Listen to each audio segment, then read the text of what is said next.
السلام علیکم دوست، آج بات بہت آگے نکل چکی ہے۔ الزام یہ ہے کہ D G S P R نے ہر ادارے میں اپنے لوگ بٹھا دیے ہیں، ہر شعبے میں مداخلت بڑھتی جا رہی ہے اور اب وہ فیصلے بھی ہو رہے ہیں جو نہ ان کا کام ہے نہ ان کا اختیار۔ سوال یہ نہیں کہ اثر کیوں بڑھا، سوال یہ ہے کہ ریاستی حد آخر کون طے کرے گا۔ آج ہم اسی خطرناک دعوے کی تہہ تک جائیں گے۔ تو چھوڑ دیں۔ مینوورنگ کے حوالے سے آرمی کا جو کردار ہے اس کے اوپر کافی روشنی ڈالی، ویڈیوز بھی دکھائی ہیں۔ اگر 18ویں ترمیم کو بنیادی طور پر دیکھا جائے تو یہ کام ہیلتھ ایجوکیشن کے یہ کام کرنے کی ضرورت ہے صوبائی حکومتوں کے، اور جو ایس آئی ایف سی کے تحت آپ اکنامک ایکٹیویٹیز کر رہے ہیں اور گرین پاکستان انیشیٹو کے تحت زراعت میں کام کر رہے ہیں، وہ کام ہے وفاق کا۔ ایک تنقید بہت زیادہ کی جا رہی ہے کہ آرمی کا ہر شعبے میں رول بڑھتا جا رہا ہے، تو اس تنقید پر آپ کا رد عمل کیا ہے؟ تو چھوڑ دیں۔ دیکھیں لیک بھائی، بات یہ ہے کہ جو پاکستان کی فوج ہے یہ قومی فوج ہے۔ آپ یہ پہلے سوال کریں کہ یہ اس فوج کے جو افسر ہیں، جو اس کے غازی ہیں، ویٹرنز ہیں، اس کے شہداء کے ان کی جو اولادیں ہیں وہ کہاں سے آتی ہیں؟ وہ اس ملک کے طول عرض سے آتی ہیں۔ وہ گلگت سے آتی ہیں، بلتستان سے آتی ہیں، کوئٹہ سے آتی ہیں، کشمور سے آتی ہیں، ملتان سے، پنڈی سے، شہروں سے، گاؤں سے، لکی مروت سے، پشاور سے، ہر جگہ سے آتے ہیں۔ وہ تمام مذاہب سے بھی آتے ہیں، تمام مسالک سے بھی آتے ہیں۔ اور سب سے بڑھ کر جو سمجھنے کی بات ہے کہ وہ اس ملک کے متوسط علاقوں سے آتے ہیں، مڈل کلاس سے آتے ہیں، غریب خاندانوں سے آتے ہیں۔ تو یہ جو آپ کی فوج ہے، اس کے جو افسر ہیں، اس کے جو جوان ہیں، یہ اس ملک کا اشرافیہ تو نہیں ہے۔ یہ تو وہ گلدستہ ہے جو کہ متوسط اور غریب طبقوں کا ہے، تمام رنگوں کا ہے، تمام مذاہب کا ہے، تمام علاقوں کا ہے، تمام نسلوں کا ہے، اور یہ ایک میرٹ بیس سسٹم کے تحت کام کرتا ہے۔ اور اس میں جو افسر ہے، جو جوان ہے، اس کی جو پہلی اور اولین بھی اور آخری ترجیح کیا ہے؟ وہ پاکستان ہے۔ And that is why you see کہ وہ جو افسرز ہیں اور وہ جو جوان ہیں، جو اس کی سب سے قیمتی چیز ہے اس کے پاس، وہ کیا ہے؟ وہ جان ہے اس کی۔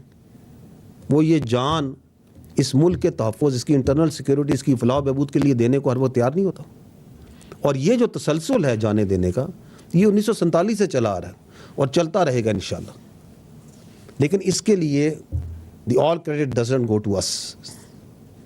اس کا جو مین کریڈٹ ہے وہ جاتا ہے پاکستان کی ان بہادر ماؤں کو، ان ماؤں کو جو اپنے جگر کے گوشے اس فوج کو، ان قانون نافذ کرنے والے اداروں کو دیتی ہیں کہ ان کی وساطت سے وہ اس ملک میں نچھاور ہوتی رہی۔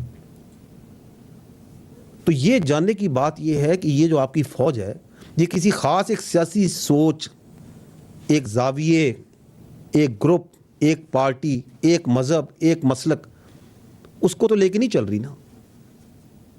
یہ تو پاکستان کو اور پاکستان کی ترقی کو لے کے چل رہی ہے، اور اس میں کبھی نہیں ہچکچائی۔ تو جو افسر، جو جوان، جو ادارہ اپنی جان دینے کو تیار ہے، تو اگر اس کو حکومت وقت یا کوئی بھی حکومت قانون کے مطابق کوئی کام دے جس میں پاکستان کا فائدہ ہو، تو وہ کیوں پیچھے ہٹے گا؟ کیا اس کے بعد منطق ہے وہ پیچھے ہٹے؟ تو یہ کام تو ہم کرتے آ رہے ہیں اور کرتے رہیں گے۔ اور آپ کو یہ بھی پتہ ہونا چاہیے کہ ہم سب کی سمجھتے ہیں کہ اس وقت جو معاشی آپ کی سیکیورٹی ہے، جو اکنامک سیکیورٹی ہے، اس کا ایک بہت بڑا چیلنج ہے پاکستان کو۔ تو اگر یہ معاشی سیکیورٹی واقعتاً ایک چیلنج ہے، تو حکومت اگر قانون کے مطابق فوج کو کوئی کام تفتیش کرتی ہے، تو فوج اس میں ہمیشہ بڑھ چڑھ کے حصہ لیتی ہے۔ اور اس کے لیے اگر چاہے وہ ایس آئی ایف سی میں ہو جس کا آپ نے ذکر کیا، چاہے وہ زراعت میں ہو، تعلیم میں ہو، صحت میں ہو، روزگار کے مواقع میسر کرنے میں ہو، جو بزنسز ہیں ان کی سیکیورٹی پرووائڈ کرنے میں ہو، قدرتی آفات میں ہو، تو جہاں پہ بھی جو عوام کی فلاح و بہبود ہے، اس میں پاکستان فوج being a national army and a representation of the middle and the lower classes of this country will never hesitate and has never hesitated. اور ہمیں یہ بھی معلوم ہونا چاہیے کہ ہم جو یہ دہشت گردی کے خلاف جنگ لڑ رہے ہیں، میں پہلے بھی یہ عرض کر چکا ہوں کہ اس کا علاج صرف کائنیٹک آپریشنز میں نہیں ہے۔ اس کے لیے ایک whole of the nation approach چاہیے تمام ڈومینز میں، اور اس میں تعلیم ہے، صحت ہے، روزگار ہے، معاشی اور معاشرتی ترقی ہے، بہت اہم ہے۔ تو آپ نے بھی دیکھا ہوگا میری بریفنگ میں بھی کہ جس جن جگہوں پہ فوج کی ڈپلائمنٹ زیادہ ہے, جن علاقوں میں انٹرنل سیکورٹی پہ ہمارا زیادہ تعیناتی ہے, وہیں پر ہمارا زیادہ فوکس ہے ان پروجیکٹس کے اندر. And the question also is کہ is it the Pakistan army کیا دنیا میں ایکسکلوسیو آرمی جو یہ کام کر رہی ہے؟ اگر آپ نگاہ ڈالیں تو پوری دنیا میں بیشتر ممالک میں ان کی افواج جو معاشی اور معاشرتی پروجیکٹس ہوتے ہیں ان میں اپنی حکومت کو اور اپنی عوام کا ساتھ دیتی. اس کی متعدد مثالیں ہیں. فرق صرف یہ ہے کہ وہاں پہ ان کے اس کام کو قدر اور ستائش سے دیکھا جاتا ہے.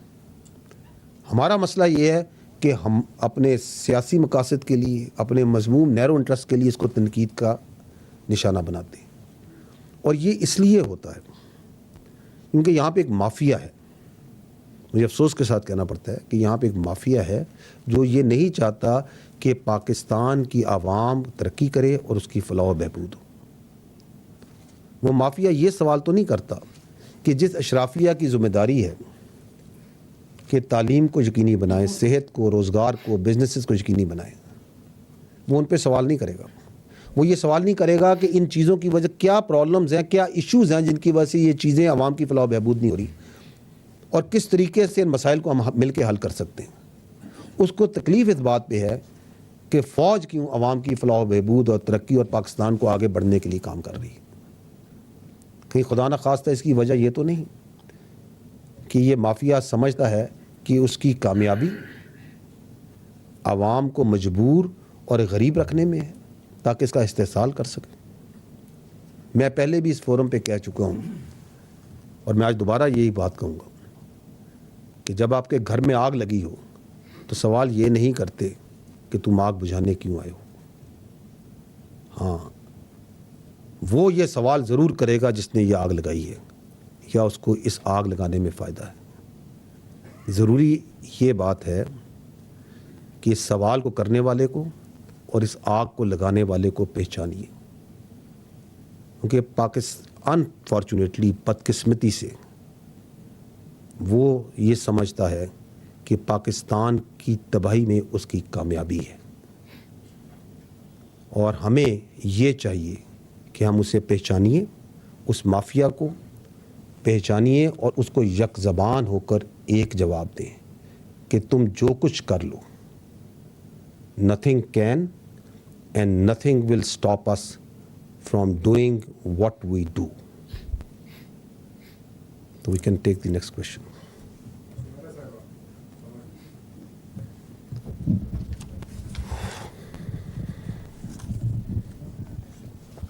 Thank you sir. Sameera Khan from سما ٹیلی ویژن. سر, ایک ہمیشہ آپ کی پریس بریفنگس کے اندر ہم دیکھتے ہیں کہ you have a lot of focus on کربنگ on illegal spectrum, اور الیگل اسپیکٹرم اس کے ساتھ بارڈر مینجمنٹ, یہ آپ کی بریفنگس میں کافی اس کے اوپر آپ ڈسکشن بھی کرتے ہیں, you try to explain all the things. مگر جو ایک امیجیٹ ریئیکشن آتا ہے اس کے اوپر جو کہ بہت سارے سوالات کو جنم دیتا ہے کہ بارڈر پر تو فوج اور ایف سی ہے, پھر اسمگلنگ کیوں ہو رہی ہے؟ بارڈر پر جب فینس لگ چکی ہے تو انفلٹریشن کیوں ہو رہی ہے؟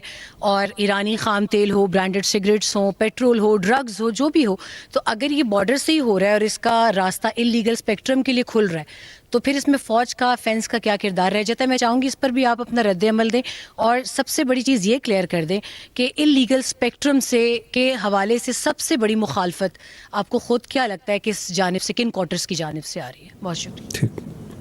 I think you are talking in context of our last briefing that we had, جہاں پہ ہم نے لیگل اسپیکٹرم کی بات کی اور کس طرح یہ لیگل اسپیکٹرم جو اربوں روپیہ غیر قانونی کا سرپرستی کرتا ہے اس کرمنل مافیا کی اور دہشت گردی کی. اور اس پہ یہ جو کنفیوژن ہے کہ اگر بارڈر پہ فینس ہے لگا ہوا ہے اور فوج لگی ہوئی ہے تو پھر یہ کیسے لیگل اسپیکٹرم آپریٹ کر رہا ہے؟ تو دیٹ مینس کہ سم ہاؤ شاید فوج جو سی ہے اس کی اجازت دیتی ہے یا اس کی سرپرستی کرتی ہے. دیکھیں یہ اس میں and you talked about the Iranian تیل, اس کی آپ نے بات کی کہ وہ کیوں آتے ہیں. یہ کمپلیکس ایشو ہے. اس کو پہلے لیٹس ٹاک اباؤٹ دس جو ایشو ہے آپ کا تیل کا, یا یہ باقی آپ نے بات کی, دین ول ٹاک اباؤٹ فینس. اور اس کو سمجھنا آئی تھنک ضروری ہے. یہ جو بلوچستان کے علاقے ہیں جو متصل ہیں اس کے ساتھ ایران کے ساتھ, they are not like ان کو اگر آپ دیکھیں تو انفراسٹرکچر اور سہولیات کی طرح وہ اس طرح نہیں جس طرح ہم یہاں شہر میں پنڈی میں یا اسلام آباد یا لاہور میں. وہاں پہ آپ نے تیل کی بات کی تو وہاں تیل ایسے نہیں کہ آپ گاڑی چلائیں گے اور پیٹرول اسٹیشن پہ چلے جائیں گے اور تیل ڈالیں گے. آپ نے گروسریز لینی ہے تو آپ کسی مارکیٹ میں جائیں گے اور گروسریز وہاں سے سپر مارکیٹ سے کارٹ بھریں گے اور لے کے آ جائیں گے. وہاں پہ جو بنیادی سہولیات ہیں ان کی کمی ہے, چاہے وہ تیل ہو چاہے وہ صاف. تو دوستو اب خاموشی جرم بن چکی ہے. جب ہر ادارے میں ایک ہی طاقت کی گرفت ہو, جب اختیار جواب دہی سے آزاد ہو جائے, تو پھر سوال اٹھانا بغاوت نہیں فرض بن جاتا ہے. قوم بندی نہیں, سب دیکھ رہی ہے, سب سمجھ رہی ہے. اب فیصلہ سسٹم نے کرنا ہے. آئین چلے گا یا اثر و رسوخ, آپ کی آواز ہی اصل طاقت ہے. بولے آج.